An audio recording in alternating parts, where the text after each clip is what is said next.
Monsieur le Président, Madame la procureure, Mesdames et Messieurs les jurés, si nous sommes réunis ici aujourd'hui, si vous êtes ici aujourd'hui, c'est pour finaliser votre jugement quant aux différents chefs d'accusation concernant mon client ici présent. Toutefois, j'attire votre attention sur le fait qu'il ne s'agit pas d'une simple dissolution d'un morceau de sucre dans du thé chaud ou de la dérive d'un satellite de Jupiter.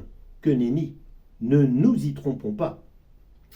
Nous parlons bien en effet de la non-assistance à des millions de personnes en danger, d'êtres humains démunis, de jeunes, de retraités, de femmes, d'hommes, d'enfants dans le besoin, sur lesquels mon client, comme ses prédécesseurs d'ailleurs, mais avec moins d'insistance que lui, semblerait-il, sur lesquels donc il taperait et retaperait encore sans relâche, les poussant ainsi à des extrémités.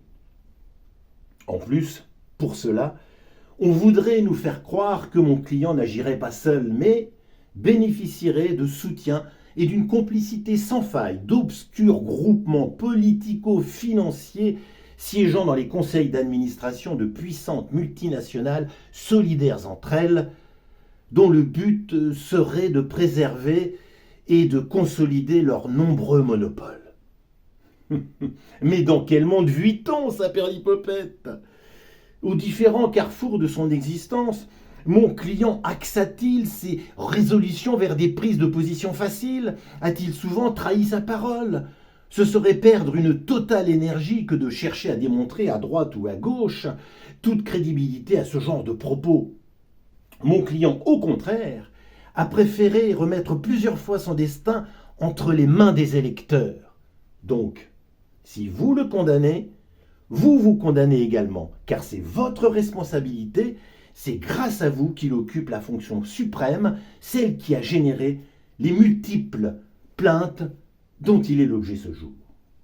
Certes, la violence de certaines paroles et propos attribués à mon client, l'indifférence dont il fait montre parfois, l'outrecuidance, l'arrogance qui lui sont fréquemment reprochées, le manque de considération pour une certaine catégorie de nos concitoyens, tout cela, oui, tout cela peut sembler détestable, et assurément, ça l'est.